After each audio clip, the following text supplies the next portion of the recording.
the matrix of ISIS in the attack on Moscow City Hall is not convincing.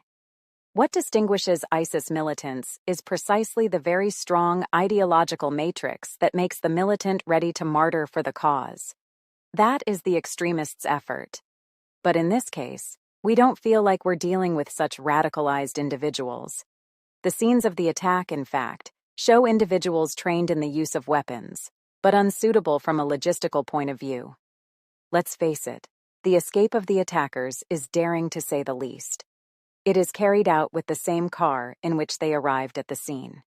And already, the hypothesis of escape does not seem to be contemplated by the Islamic radicalized. Attacks organized directly by ISIS are dramatically the ones that reap the greatest number of victims. And there is precisely that ideological motivation that is linked to the concept of martyrdom. And when it comes to this typology, it is a bit difficult for the bomber.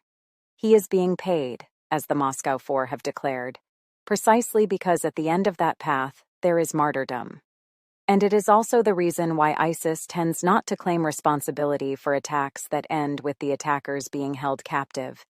And so this is already one of the first factors that makes the City Hall bombing atypical, to say the least. The claim relaunched by the ISIS propaganda network is also not very convincing. In fact, the claim speaks of men already rescued when they were on the run. It denotes that the company had no direct communication with its men in the field. Even this is not entirely convincing. To put suspect that they are not radicalized in the full sense is also the gesture of the finger upwards and pointing to the one God. But this gesture is conventionally done with the right hand, while in this photo, the four do it using the left hand. The left hand is the unclean hand. So, let's say that in the light of these elements, the hypothesis of the attack begins to become a little opaquer. In these criminal missions of faith, the Quran is never missing, and there is not even the usual presence of the will of the attackers.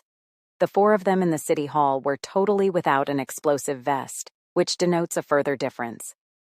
The important thing is that it does not emerge as an absolute truth, especially if barely 86 hours have passed since this tragedy. I just hope it was simply a starting point to deepen a topic, perhaps before verdicting. An exercise that in this period we seem to be no longer very used to doing. I can assure you that amid so many people full of stupid certainties, sometimes having doubts might make this society a little healthier. Maybe to protect ourselves from propaganda, which as always turns out to be absolute evil in conditions of war, wherever it comes from. I greet you, I invite you to put a like and a comment, and why not also subscribe to the channel. Bye.